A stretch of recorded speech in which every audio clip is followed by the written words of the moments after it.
Obrigado, Rose. Então, a gente começou o segundo capítulo, que é a epífise. Eu vou transmitir para vocês os slides. Isso foi semana passada e a gente vai continuar hoje. Talvez leve a aula toda, né? E a gente viu mais a introdução sobre a função da glândula pineal, fazendo um resumo assim, bem rápido de uns 2 minutinhos da semana passada. Nós vimos 3 trabalhos científicos que foram publicados em revistas renomadas. Aí uma foi do Sérgio Felipe, aqui está a epífise, e hoje a gente chama de pineal, o nome mudou. Na medicina tem essas coisas que eles acham o nome mais adequado, mais de acordo, então a gente vai falar pineal. Ela está aqui no centro da cabeça. E é engraçado que o cérebro, ele é 2% do peso do corpo nosso. E ele exige 15% da corrente sanguínea de circulação para irrigar, ou seja, mais de 7 vezes o seu peso em função aos outros órgãos. Então a gente vê que ele gerencia o nosso corpo, a importância desse órgão, né? Tanto que numa hemorragia, o lugar que falta sangue por último é o cérebro, tudo prioriza para ir. Então é uma estrutura muito importante que a gente vai ver hoje. Aí o primeiro trabalho do Sérgio Felipe, ele fala que a glândula pineal ela sofre um processo de calcificação ao longo dos anos. Esse processo de calcificação forma os cristais de apatita que tem aí na natureza. Esses cristais não é exatamente o mesmo aqui da nossa pineal. E essa cristalização vai aumentando a potência mediúnica, aumenta a potência de transdução, ou seja, de captação e recepção do eletromagnetismo, das mensagens, né? E então, a gente vê que isso tem a ver com a reverberação dos cristais. É o principal órgão físico mediúnico, é o que a gente mais assim visualiza durante o processo mediúnico, e os médiuns videntes evidenciam ela se expandindo, se acendendo, se iluminando, né? Por isso que a gente tem tanto cuidado com ela aqui.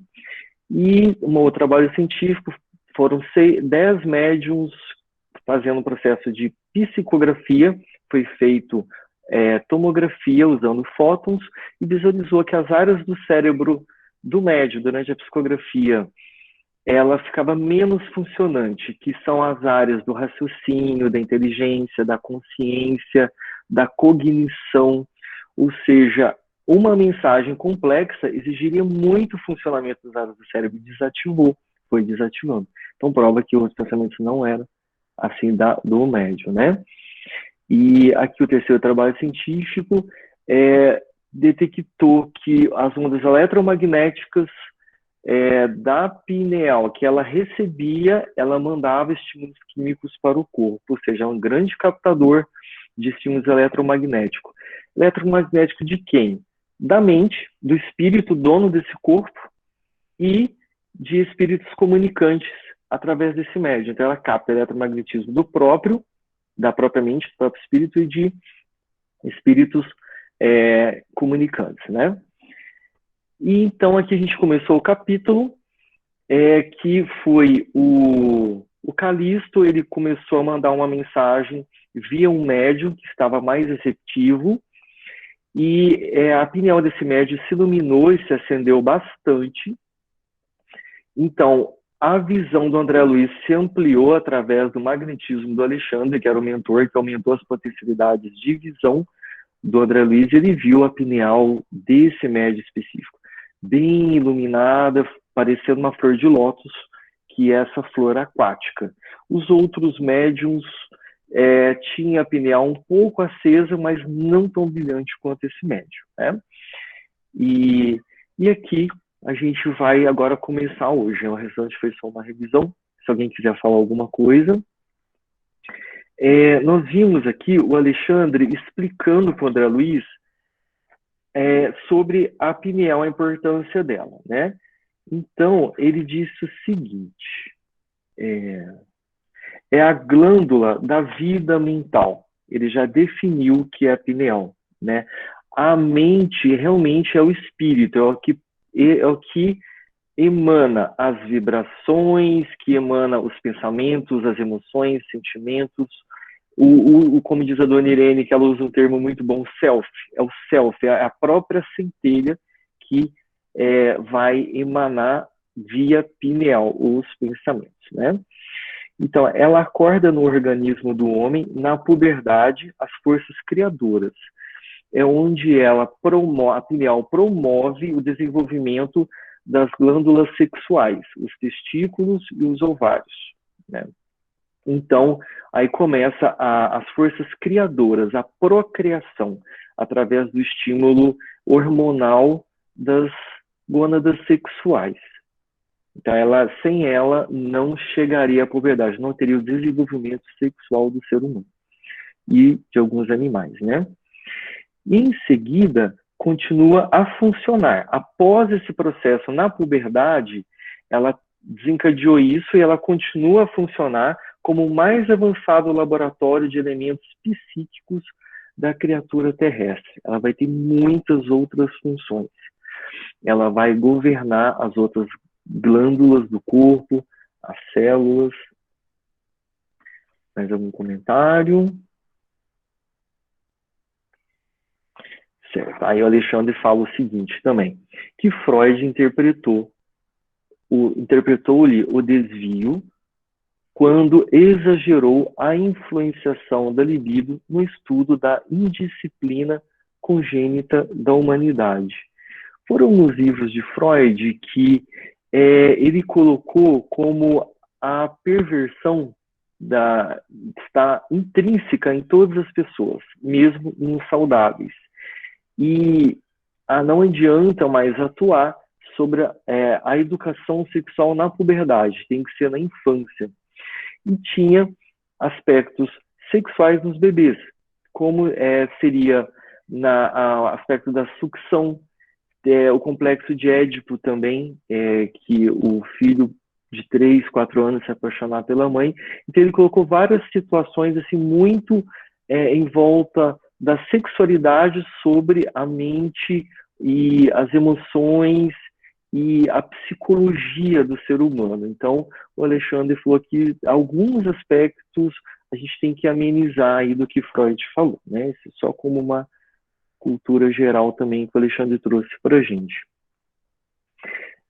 No período do desenvolvimento infantil, fase de reajustamento desse centro importante do corpo perispiritual pré-existente, a epífise, ou pineal, parece constituir o freio às manifestações do sexo.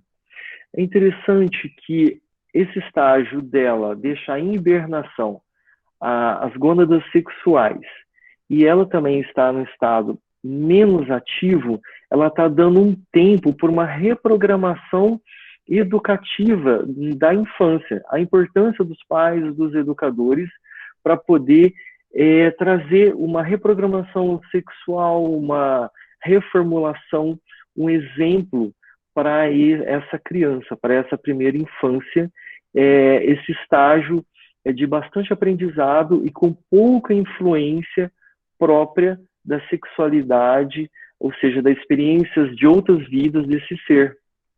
Então, é onde se consegue colocar em caminhos do bem, onde consegue tirar alguns aspectos impregnados de vícios e de distúrbios.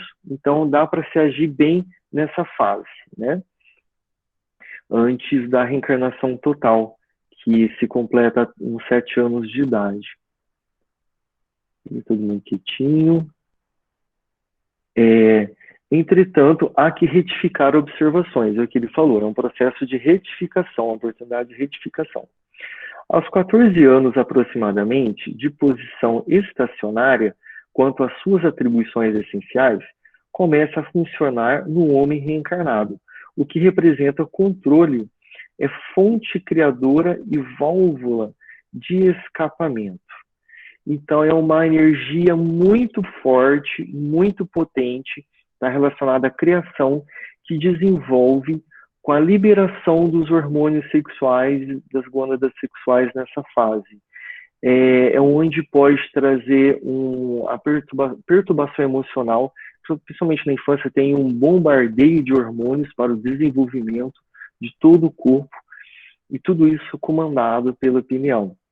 E a Joana de Ângeles, ela disse o seguinte, que essa força sexual, essa energia sexual no adulto, era uma válvula de escape de energias primitivas do homem, que poderia ser muito danosa se não existisse isso. Ela se acumularia. É um desequilíbrio mental que ali consegue diminuir um pouco a energia, como se fosse um aterramento elétrico. Após o descarrego assim, sexual, é onde, às vezes, acalma um pouco o instinto do homem primitivo. Então, ela chega a falar que isso, às vezes, evita até crimes. Oi? Como a gente trabalhou com mocidade muito tempo, e essa informação, né, que aos 14 anos aproximadamente, ela começa a ter as suas atribuições essenciais, né? Talvez seja por causa disso que a maioria dos jovens, eles começam a desenvolver os primeiros passos da mediunidade. Muitos têm uma mediunidade de evidência, começam a ouvir vozes, começam a ter aquelas que a gente chama nas correntes de perturbações mediúnicas. E muitas vezes as câmaras e os médiuns observam que essa glândula, esse ponto no centro da cabeça, ele brilha intensamente. É como se ele estivesse no momento ativo de no caso que descreveu desde o primeiro capítulo até aqui onde o André Luiz está pontuando, essa psicografia. Então, assim, essa informação eu vejo muito isso. Então, é normal, né, porque isso acontece com todos, né, a ativação desses hormônios e também o início dessa, vamos dizer assim, dessa usina mediúnica começando a funcionar a todo vapor. Né? E é claro que depois, tudo isso, pelas bases da doutrina, a gente entende que precisa de educação, precisa de esclarecimento e, principalmente, de trabalho. Aqueles médiuns que vêm com essa disposição, né, biológica e também na questão reencarnatória, há necessidade disso. Então, só pontuando que isso é normal para os jovens. Eu acho que muitos aqui já têm experiências com isso, né, nas câmaras, mas só para pontuar que a maioria dos jovens descreve isso. Né? Eu lembro da mocidade que nos encontros, quando a gente sentava à noite com eles para prosear, a maioria falava das suas experiências na mediunidade. Eu achei bem interessante. É verdade, já nos desvenda isso, né? Então, continuando. Posso falar, Ives? Oi, claro. É a Cássia. Percebi essa voz. Estamos nós duas aqui. Não, ainda não percebi, não. É muito então, igual a voz. A gente tem que lembrar também de uma outra situação.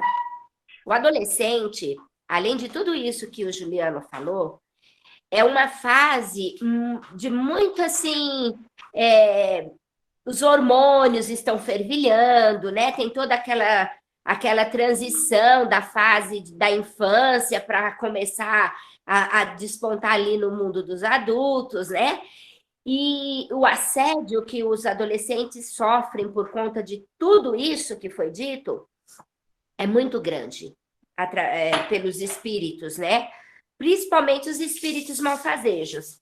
E aqueles que têm uma dívida maior aí com a espiritualidade, né? Com o que fez ali alguns credores no decorrer das múltiplas encarnações, esses espíritos se aproveitam deste momento para fazer o ataque constante, né? Para esses jovens.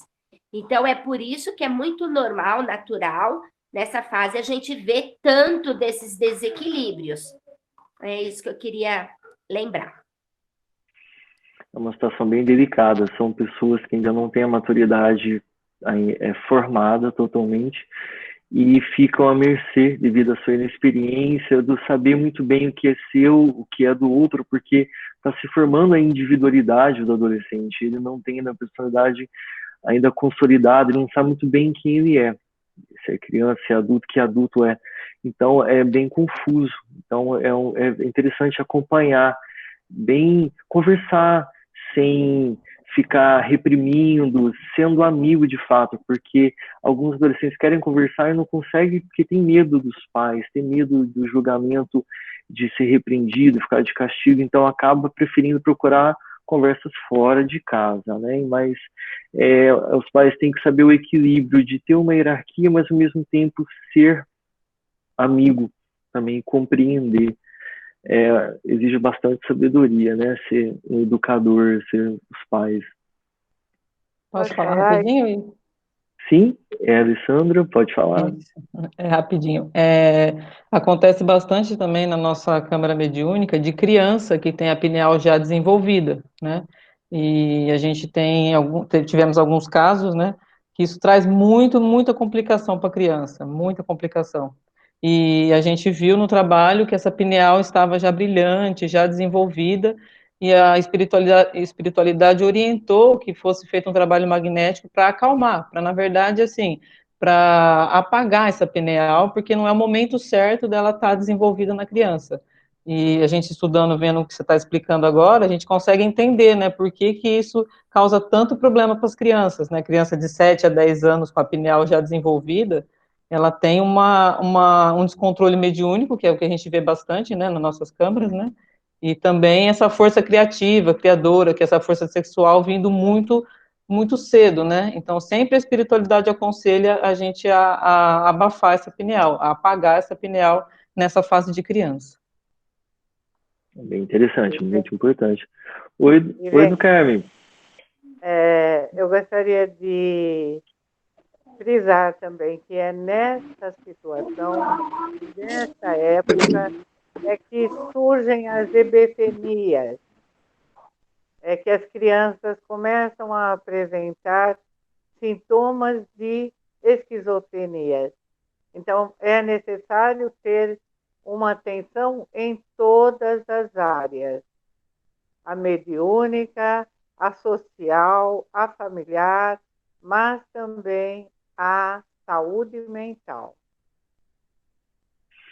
Nossa, muito bem lembrado. Fica aí a dúvida, seria uma coincidência um grande número de esquizofrenia nessa cidade, né? 18, 17 anos, onde se a pessoa passa dessa fase, bem, a chance de esquizofrenia tem depois, mas é menor, né? Essa é uma fase de risco mesmo, é a fase mais comum de manifestar a esquizofrenia definitiva, né? Desde que não seja uma obsessão, se for realmente uma psicopatologia, é ali que se manifesta e fica. Oi, desculpa, Carmen. Hebefrenia chama. Hebefrenia. Hebe de jovem, frenia depois evolui para esquizo. Sim, e aí já fica complexo depois. A Cássia? Então, era só para frisar aí dentro do que a Alessandra falou e a Carmen, que é assim, essas crianças que chegam para nós com essas características, nós chamamos de desequilíbrio mediúnico, porque não é o momento deles estarem daquela forma, com a epífise tão, sabe, assim, aflorada, né?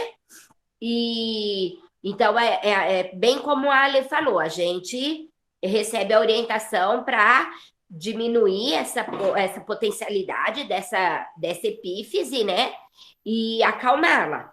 E assim, é o que a minha filha estava aqui falando agora, tentando falar que ela está sem voz.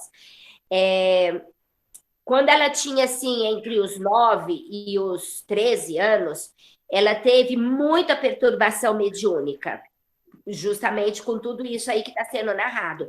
E ela ouvia vozes, ela escutava os espíritos o tempo todo, assim, o tempo todo praticamente, né? Ela via muito, então ela passou por todo esse tratamento. E ela chegava a ouvir alguns que dizia para ela se matar, porque ela estava enlouquecendo.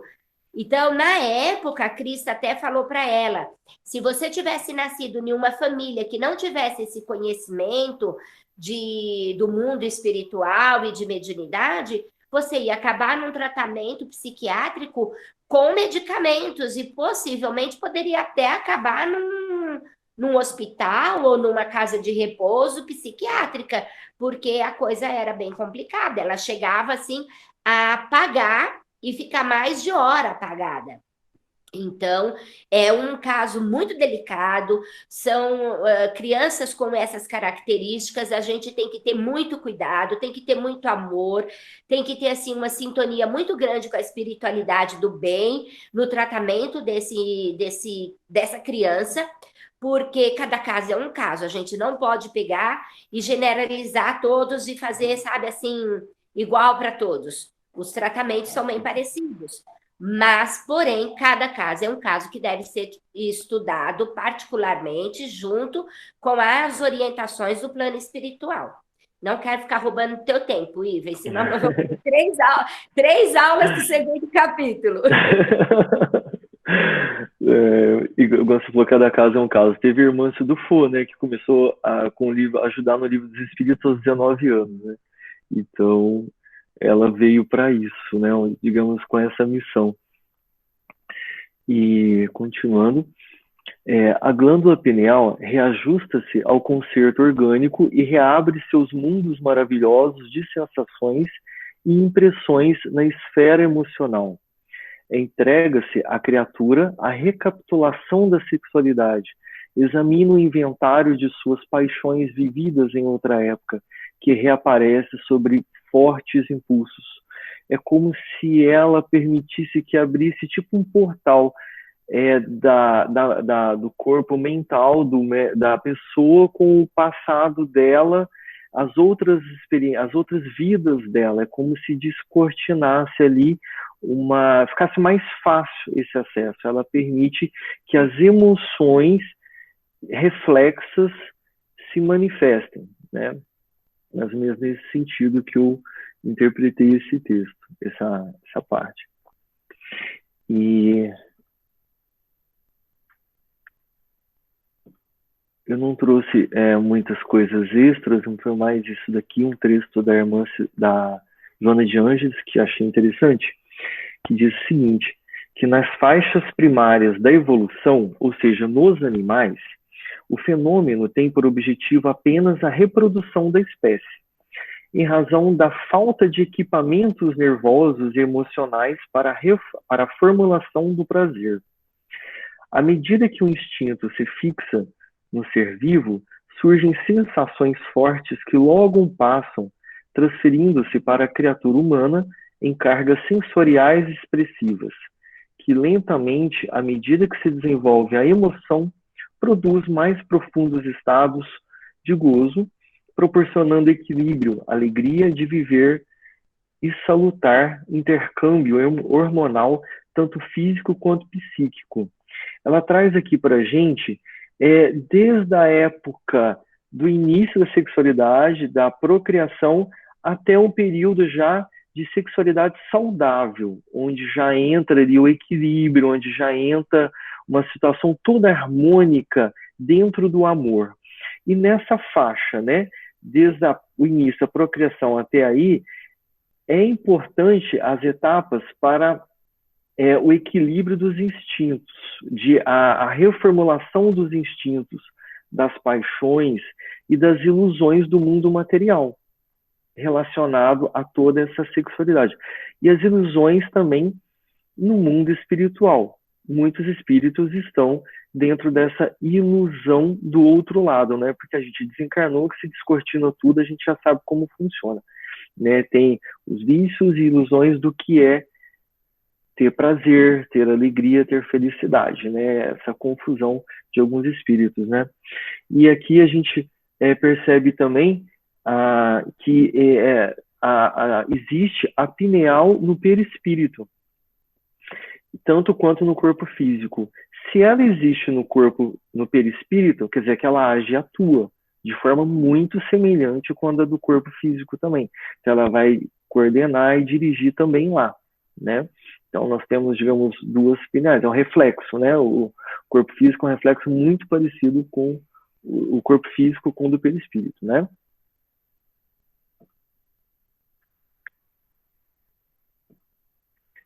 E, continuando, ela preside aos fenômenos nervosos da emotividade, como órgão de elevada expressão no corpo etéreo, ou seja, no perispírito. É um órgão muito importante lá. E esse governo da emoção, essa situação dela administrar, dela conduzir a parte nervosa do corpo e trazer para a parte nervosa do corpo, que é do espírito, que é da mente, é uma coordenação muito grande, muito importante. Ela, na verdade, é que faz isso. Ela que faz essa transdução eletromagnética. Mente, perispírito, corpo físico, e aí se manifesta no corpo físico sob a regência dela, né?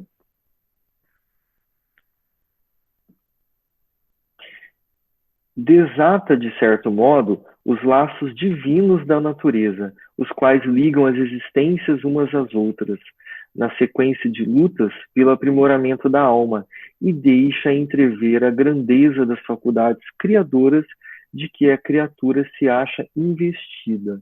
Ela é importantíssima na criação mental, energética e na procriação física, e ela é que desenovela todo o nosso passado, os acessos ao passado e as oportunidades de futuras encarnações. Aí onde André Luiz disse, Deus meu, exclamei, né? Assim como eu fiz várias vezes quando eu li esse capítulo, minha nossa, meu Deus, que incrível, eu não sabia. Então teve muito isso, de ficar queixo aberto em várias situações. E aí ele perguntou, o André Luiz, e as glândulas genitais, onde ficam? O instrutor sorriu e esclareceu. Porque até aí a gente pensava que as glândulas sexuais é que governavam tudo, elas que dirigiam, né? Que o desequilíbrio estava somente lá embaixo. Ou mais lá embaixo, né? Que lá embaixo que às vezes descontrolava lá em cima. Agora a gente está descobrindo que não. Aí o Alexandre continuou o seguinte. As glândulas sexuais são demasiadamente mecânicas para guardarem os princípios sutis e quase imponderáveis da geração. Acham-se absolutamente controladas pelo potencial magnético de que a epífise é a fonte fundamental. É como se as glândulas sexuais fossem assim, um armazém, um depósito com uma gerência pela epífise. Eu achei interessante que é absolutamente controlada pela pineal. Ela está ali como um subalterno da pineal. Ela tem a função mais mecânica, mais grosseira da coisa, e não energética, assim, no sentido de administrar e comandar. Né? Ela recebe uma consequência lá de cima, né? As glândulas genitais segregam os hormônios do sexo, mas a glândula pineal, que se possa exprimir assim, segrega hormônios psíquicos, unidades de força, que vão atuar de maneira positiva nas energias geradoras. Os cromossomos da bolsa seminal não lhe escapam à influenciação absoluta e determinada. Eles é como se não tivessem assim a menor influência, não tivesse a menor força para agir. Ele fica ali quieto, esperando a ordem para atuar. Né? Os hormônios psíquicos, as unidades de força, ou seja, a ordem do espírito para eles passa pela pineal. Toda a correspondência de que ele vai agir, vai atuar, está ali.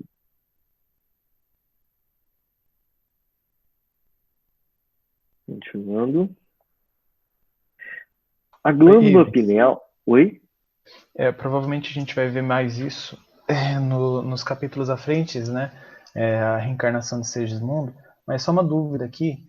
Por exemplo, aqui ele fala, né? Os cromossomos da bolsa seminal não lhe escapam à influenciação absoluta e determinada. né? Esses cromossomos que estão na bolsa seminal são aqueles cromossomos que é metade, né? Que o pai manda uma parte e a mãe manda outra metade e se junta para formar o ovo, que a nova gestação. Mais ou menos isso que eu entendo ainda, lembro um pouquinho de biologia. Então, quer dizer, assim, espiritualmente falando, a pineal ela vai controlar esses cromossomos que o pai vai mandar para a gestação? É mais ou menos isso? Eu sei que lá na reencarnação de Segismundo, Alexandre vai explicar um pouco mais sobre como acontece no momento da fecundação. A partir do momento da fecundação, o que vai acontecer, e um pouco antes também a união. Mas aqui, essa questão do cromossomo no espermatozoide, né, que eu acho que é por causa dessa localização, a bolsa seminal. Então, a pineal, né, através da influenciação mental, ela vai influenciar lá nesse agrupamento de cromossomos para o sêmen, para essa metade que vai ser enviada para a gestação? Não, porque no ovário tem o óvulo com toda a carga genética da mãe e no testículo tem o espermatozoide com toda a carga genética do pai. E a multiplicação desse DNA, ele vai ser regido sob as unidades força que vem do espírito e passa ali na pineal e ela vai governar fisicamente esse aspecto. Mas essa reestruturação na célula ovo, na hora da fecundação, ela é feita por outra causa. Seria, digamos, a força do espírito reencarnante que vai atuar no cromossomo, na carga genética do pai, na carga genética da mãe, e ele vai determinar sobre o magnetismo da espiritualidade, em alguns casos, o rearranjo cromossômico. Então, a pineal está somente agindo na parte mecânica da coisa, que é a multiplicação do código genético, mas ele fica inativo e ele não é rearranjado ali nesse instante. Ele fica como se fosse guardado, mas com a carga genética íntegra, tanto da mãe quanto do pai. Não existe rearranjo aí. Ele fica quieto, mas ele precisa de ser multiplicado. Alguém tem que fazer essa multiplicação. Alguém é responsável por isso. E quem coordena essa multiplicação, tanto no óvulo quanto no testículo, é a pineal. Não que vai ter distribuição e reestrutura, não. Né? Porque é muito delicado essa multiplicação, porque ali está toda a informação do pai e da mãe. Então, tem que ser feito com muito aspecto, assim, com muito controle, porque se tiver falhas nessa multiplicação dentro do ovário ou do testículo, ali vai ter consequências danosas para a prole, né? Oi, Ivens. Oi? Eu fiquei pensando também, assim, num assistido nosso que a gente observa um descontrole no genésico, no centro de força genésico, pode estar um descontrole, então, na pineal, ao invés de ser só no genésico. Muitas vezes a gente vê esse descontrole, trata magneticamente o que pode ser tratado, mas não dá esse suporte que a gente está tendo agora, né, de entender que isso pode estar vindo de um descontrole da pineal, né, está causando esse desajuste no genésico, né. É como se estivesse tratando a consequência, né? Assim, meio que eu entendi quando eu li essa parte aí, né? Eu achei bem, bem bacana isso para... Não sei se foi realmente isso que ele quis dizer, né? Sim, na verdade... a gente pode fazer uma ponte nisso que a Alessandra falou, com alguns parágrafos antes, quando o Alexandre fala assim que a pineal, né, quando ela começa a ter essas expressões, ela desata os laços divinos da natureza, aos quais os ligam as existências umas às outras. Então, isso pode ter, né, que a Alessandra falou, isso é só uma possibilidade, essa desarmonia no genésico pode vir de vidas passadas, porque é ali que é a pineal que desata esses nós e que vem trazendo essas impressões de vidas em que nós não fomos muito legaizinhos e que vem trazendo para cá e pode se manifestar como essa desarmonia no centro de força genésico. É uma possibilidade, isso não se aplica a todos os casos, né? Mas é só pontuando. Porque uma perturbação sexual vai ter um acúmulo de energia no órgão correspondente, mas a origem também, ali na mente, vai ter um descontrole do chakra frontal. Seria, digamos assim, interpretando dessa forma, impossível um descontrole de qualquer chakra, estando o frontal e a mente saudável. Não teria como. Né? Eu acho que vem do espírito, descontrola o gerente, o diretor, o presidente, a pineal, e aí o seu órgão correspondente vai sofrer a consequência, e ele tem que ser limpo, higienizado, ter manutenção, né? Ele tem que ter também todo o seu aspecto que ele funciona. É como ele falou, ele é uma estrutura mecânica, né? Então, a estrutura mecânica também pode dar defeito.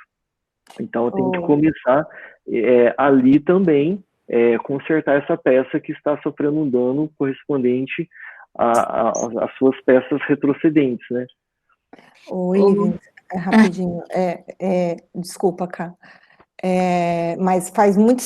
o que a Alessandra falou me lembrou também de um caso que o Jacó sempre contava, assim, quando ele estava falando nos cursos de magnetismo. A gente tem que prestar bem atenção mesmo, qual que é o centro de força, ou qual é a glândula que está ligada ao órgão, ou a região de descontrole.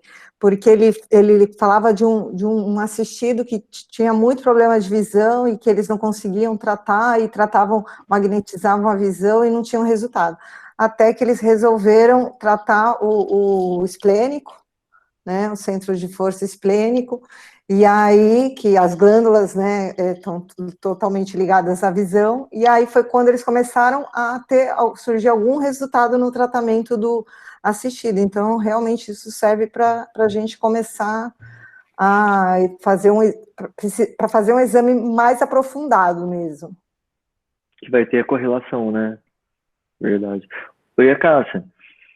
Então, assim, nesse capítulo, quando ele fala a respeito disso, dessa ligação, uma coisa também que eu entendi, é que, assim, a energia criadora do da epífise, ela é tão poderosa que é a energia também criadora que habita também no genésico. E que, por muitas vezes, a gente usa dessa energia de uma forma errada, né? Errada, assim, a gente abusa dessa energia no genésico, através do exercício da sexualidade, né, desregulada, e, enfim, nas muitas encarnações, a gente acaba utilizando dessa energia de uma forma que não é tão positiva quanto ela poderia ser. E acaba gerando esse desequilíbrio. Então, o que eu entendo que existe uma dificuldade para nós, pelo menos médios encarnados, existe uma dificuldade para a gente identificar se esse desequilíbrio no genésico, ele está vindo da epífise, da pineal, ou se é só mesmo porque nas múltiplas encarnações a pessoa utilizou de uma forma desregrada esse centro de força. Então, está muito associado um com o outro, é uma energia criadora, né, nos dois. Então, às vezes, a gente tem muita dificuldade de identificar isso aí. Então, se deve tomar bastante cautela, bastante cuidado nesses diagnósticos que a gente acaba fazendo nos exames espirituais. Verdade. Eu estava lendo o capítulo, eu sou novinha aqui nesse Que nada, novinha, mas está com a gente há muitos anos. Mas, assim, dentro do que eu pesquisei e que eu vi, é que, assim, a pineal, ela é uma função responsável pela percepção. E aí, assim, eu vi muito mais pelo lado nosso, né, de trabalhadores, quanto de assistidos, que eu ainda não estou nessa fase, mas que, assim, o quanto isso também é importante para a gente, porque ela também é chamada de glândula da vida mental. Então, o quanto isso, de repente, enquanto trabalhadores, né, o quanto tem de relação com esse outro chakra que vocês estavam falando, da questão da sexualidade, até mesmo para que a gente se conheça e possa trabalhar com o outro dentro das câmaras de paz. Né? Foi isso que eu pesquisei, que vi e achei muito interessante, que ela é chamada de glândula da vida mental, o ponto de Deus, né, e a inteligência espiritual. Eu achei isso bem interessante. É isso. Muito, muito interessante. Obrigado aí por acrescentar isso. Muito bom. Excelente mesmo. Vamos continuando. A glândula pineal, ela conserva ascendência com todo o sistema endócrino, ligada à mente por princípios eletromagnéticos do campo vital. Então, ela coordena, comanda e dirige todas as glândulas do corpo, como a gente já falou. E sob o comando da mente, né? A mente é que vai passar para ela o que ela quer, a mente vai passar o que ela quer que se manifeste. Instintivamente ou racionalmente, toda a manifestação vai ser coordenada no corpo pela pineal, né? Que a ciência comum ainda não pode identificar. Comanda forças subconscientes sobre a determinação direta da vontade. Ou seja, a vontade é uma manifestação mental da mente, do self, né, do espírito. E sempre traz um pouco de confusão essa parte de consciente e inconsciente. Eu pesquisei aqui para ver o que eles estavam querendo dizer com o consciente. Aí, segundo o André Luiz, no Mundo Maior, capítulo 3, Emmanuel, no livro Doutrinando a Ciência, capítulo 14, Bezerra de Menezes, no livro Notáveis e Responsáveis com Chico Xavier, capítulo 18, e Augusto dos Anjos, no livro Chico Xavier, capítulo 8, fala que o subconsciente aqui está se referindo às vidas passadas, toda a experiência que a pessoa tem e as situações dessa vida também que a pessoa não se lembra, ela não tem mais acesso mesmo se trazer a memória, relembrar a pessoa, ela não vai conseguir trazer à tona na consciência, mas vai estar ali nas suas tendências, nas suas vocações. Então, é nesse sentido, né? Então, quer dizer que o subconsciente, sob a determinação direta da vontade, vai se manifestar na pineal, certo? Enrolou um pouquinho, alguém quer comentar? Então, vou ler de novo aqui, que a ciência comum ainda não pode identificar. Comanda as forças subconscientes sobre a determinação direta da vontade.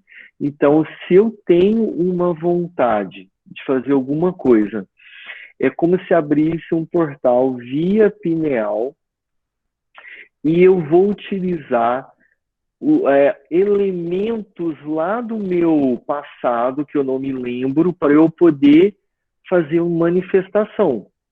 Tem coisas que eu faço que eu nem imaginei que eu poderia fazer. Tem atitudes minhas, principalmente na hora de uma emergência, que eu tenho digamos, uma iniciativa, sai ali algo que a gente, eu acho que eu fui intuído. Às vezes eu fui intuído por mim mesmo. Tá no meu subconsciente isso. E quem que vai me ajudar nisso é a pineal, né? Seria esse portal, né? Trazendo assim de forma ilustrativa. Acho que é no psicógrafo, que ele fala que o mentor, ele acessa esses arquivos do subconsciente do médium, justamente para utilizar também, né, o cabedal de informações de espírito eterno que o médium tem para ajudar no processo de psicografia. Então, também, né, durante a tarefa, quando vamos pensar na nossa casa, no processo de incorporação, quando você tem que trazer alguma palavra de um mentor, ou quando você está trabalhando com psicografia, ou nessa situação como você acabou de nos dar exemplo, é esse acesso que a pineal nos capacita, né, de tirar experiências que já vivemos em outras existências, ou até nessa, né, mas o que a gente não se recorda quando era criança, e que está lá num arquivo, para que a gente, isso tudo sob a nossa vontade direta do espírito, né? Exato, e tem o interessante que não é só inconscientemente que a gente faz, não é só sem perceber, pela nossa vontade a gente pode fazer isso. A gente pode utilizar nossas experiências subconscientes, né? Sem a gente saber muito bem o que é, mas existem potencialidades em nós, né? Nesse aspecto. As redes nervosas constituem os fios telegráficos para ordens imediatas a todos os departamentos celulares. Então, ela rege todas as células do nosso corpo, né? Mesmo que indiretamente, ela vai falar com, digamos, com o gerente vai falar com o supervisor vai falar com o outro lá, então a ordem veio dela. E sob sua direção efetuam-se os suprimentos de energias psíquicas a todos os armazéns autônomos dos órgãos, manancial criador dos mais importantes. As suas atribuições são extensas e fundamentais. Interessante que ela é responsável pela procriação e depois pela manutenção também do corpo. Ela vai agir no funcionamento que ele citou aqui, o sistema nervoso autônomo, que faz o batimento cardíaco, a respiração, o funcionamento de todos os órgãos do abdômen, né, que tiver sexualidade. Então, é absolutamente tudo.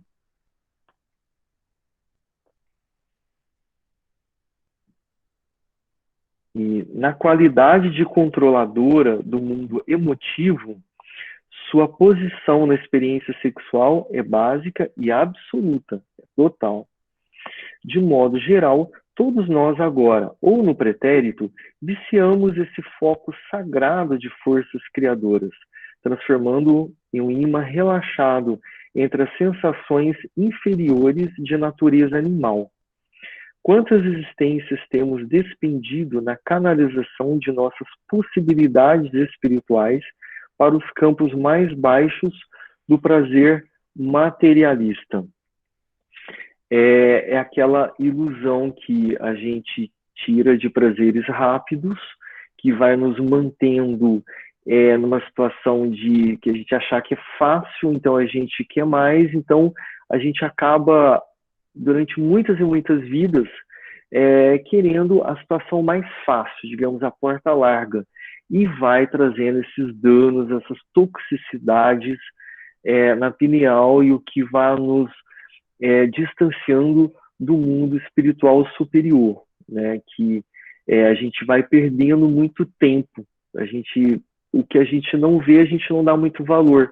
A gente acostuma com sensações e sentimentos, às vezes não mais baixos, não tão elevados, e acha que é assim mesmo, que é normal. Entra na normalidade, né? Mas quando a gente tem um parâmetro do que é bom de fato, a gente começa a perceber que aquilo não é legal e pensa em mudar, né?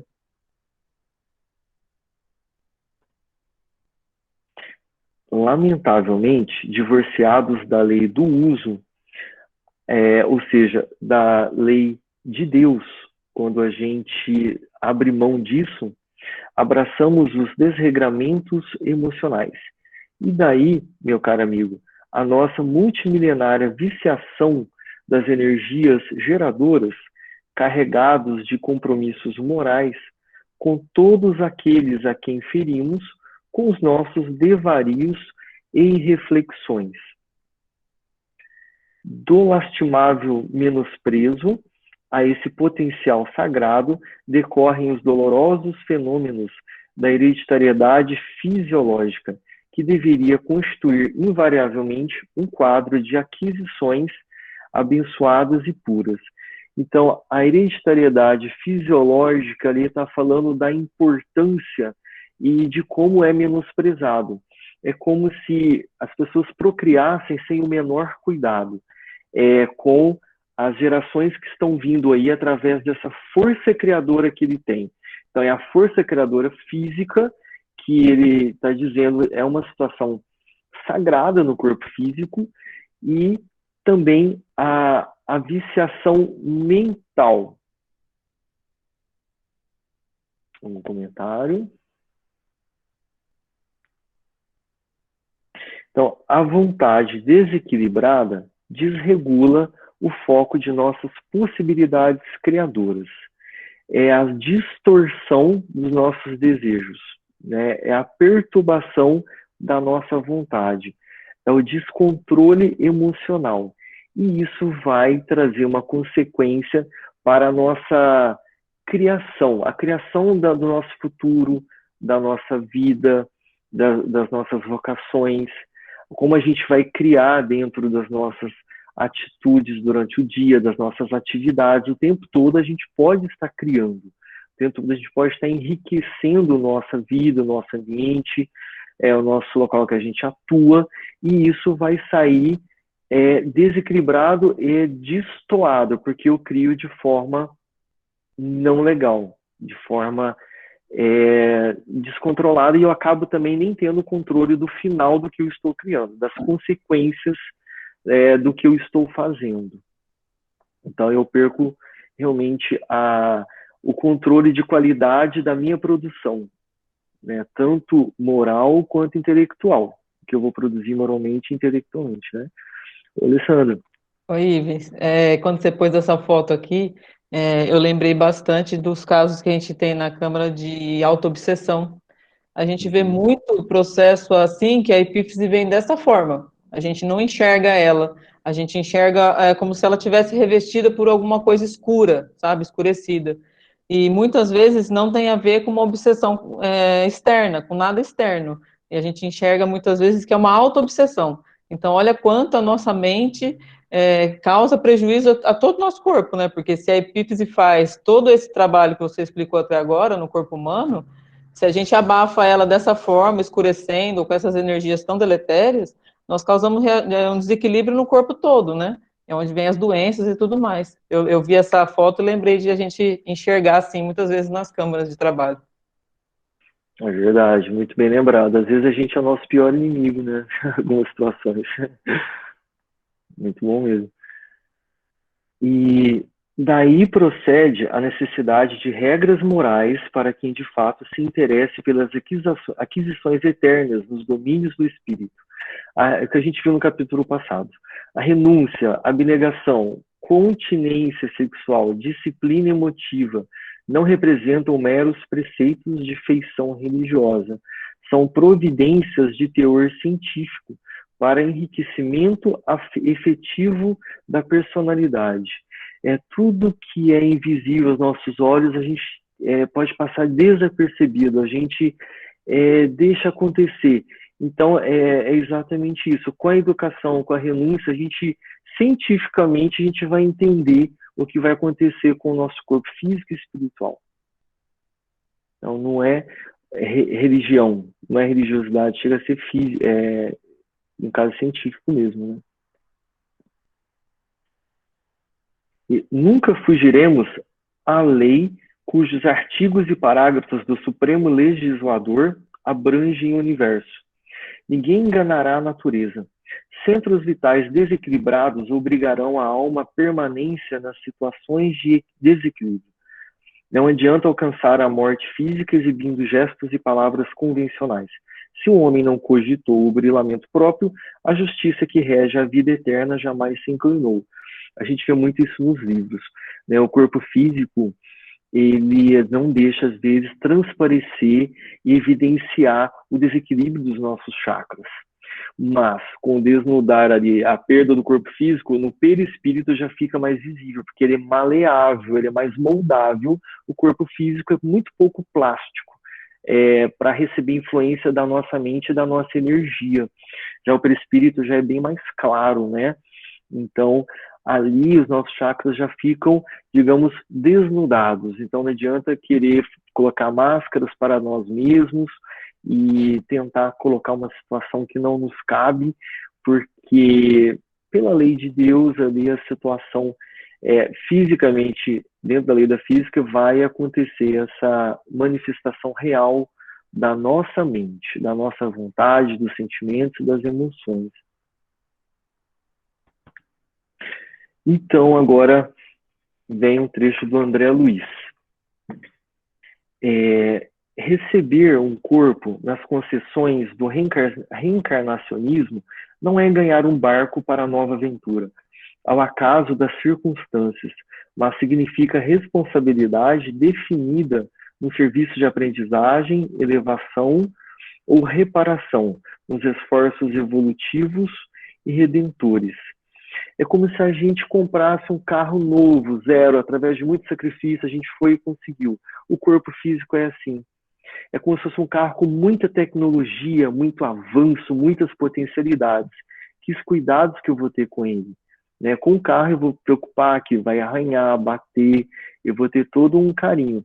Então, o que nós vamos fazer com esse corpo físico, o que nós vamos passar para ele, mesmo quimicamente, através dos nossos hormônios, das nossas adrenalinas, que a gente se preocupa com ele mais no aspecto externo, mas tem o funcionamento dele também, né? De toda a estrutura bioquímica do nosso corpo vai estar sendo influenciado e vai sofrer as consequências ou os benefícios ou os malefícios do que a gente está passando para ele, né? É como se a gente entrasse todo sujo dentro do nosso carro zero. A gente tem que ver o que a gente está entrando todo sujo dentro do nosso corpo físico, que energia que está indo para ele, né? Porque depois aí vem aquelas situaçõezinhas que a gente começa a sofrer com patologias, né? Com doenças. E aqui tem um trecho do Alexandre, que trouxe o seguinte para a gente. Fomentaram a prática do esporte em todas as suas modalidades. A medida, embora satisfaça em parte, é contudo incompleta e defeituosa. Incontestavelmente, a ginástica e o exercício controlados são fatores valiosos de saúde. A competição esportiva honesta é fundamento precioso de socialização. No entanto, podem circunscrever-se a meras providências, em benefício dos ossos e, por vezes, degeneram-se em elástico das paixões menos dignas, né?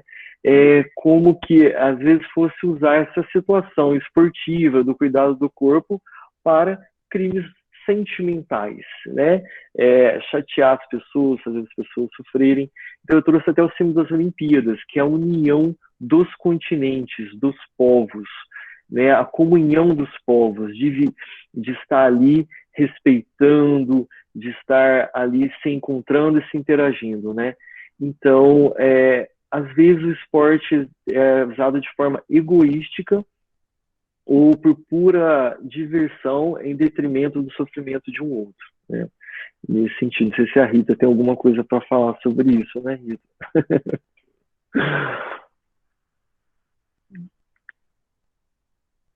E são muito raros ainda na Terra os que reconhecem a necessidade de preservação das energias psíquicas para engrandecimento do espírito eterno.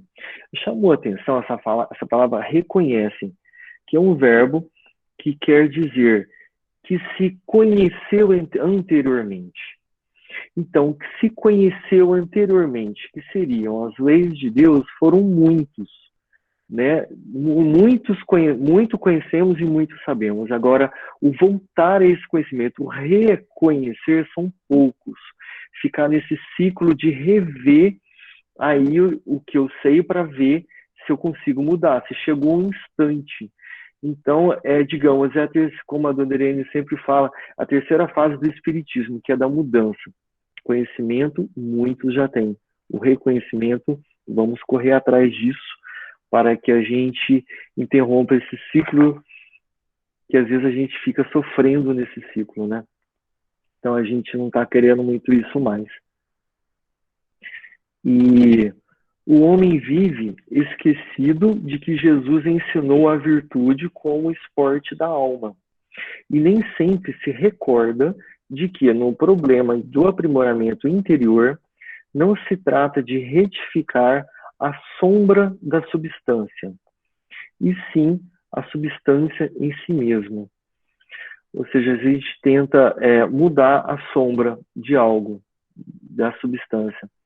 Mas não é bom, a gente vai estar agindo de forma errada, não seria mudar a substância. O que é pensar em melhorar a sombra? O que a gente entende por isso, né? Melhorar essa sombra. Melhorar a sombra é como se a gente se melhorasse da boca para fora, somente intelectualizando. A gente vai agir na sombra da pessoa e não de fato na pessoa. Né? Então, é a própria e não um reflexo dela, né, que tem que agir. Ele usou uma forma bem profunda dessa sombra da substância, né? Sombra de alguém. Me permita, Ignis. Claro, Douglas. Eu acho que é uma outra forma de dizer aquilo que a gente entende como agir sobre o efeito e não sobre a causa. Exato. Bem lembrado. Que a sombra é um efeito, né? Você promove a sombra com a tua atitude. Querer mudar a sombra é algo absolutamente ilógico, porque você só muda a sombra se você modificar a sua atitude, né? É verdade. A substância em si mesmo, né? Tudo que fizer sobre a sombra não tem efeito. Não tem efeito, a né? substância. Exatamente. Muito bom. Vamos continuando. Viventes. Oi? Já são 22. Ai, é mesmo, verdade. Não dá mais tempo. Você quer terminar esse slide e continuar na próxima? Eu acho, para não perder aí o raciocínio, né? Perfeito. O homem que pratica verdadeiramente o bem vive no seio de vibrações construtivas e santificantes da gratidão, da felicidade e da alegria. Não é fazer teoria de esperança. É princípio científico sem cuja aplicação não se liberta a alma. É interessante que é como se experimentasse e visse tudo e depois não se conclui. Uma analogia é como se a gente se preocupasse muito em descobrir a vacina para o coronavírus. E aí eu descubro a vacina, então eu vejo que ela funciona e ela é segura, só que não vou aplicar em ninguém. Vai ficar guardada dentro do laboratório. E as pessoas precisam tomar a vacina. Então, é como se praticasse a ciência dessa forma. A gente não colocar em ação, em atitude. Né? Então, é absurdo olhando para o lado material. Né? E a gente, às vezes, vai fazendo isso do lado da espiritualidade. Né? É claro que a gente tem o limite, a velocidade máxima de avanço e de evolução. A gente tem que se respeitar, a gente não pode se violentar e nem ficar sofrendo diante de uma velocidade que eu consigo. Eu tenho que me amar. É interessante eu me amar, me respeitar e estar muito feliz de estar aqui até onde eu já cheguei. Né? Se a gente querer ser radical. E vamos nos compreender, não é só compreender o outro, né? E o nosso instante é sempre o pódio, é sempre o melhor lugar, né? Se a gente está fazendo as coisas certas.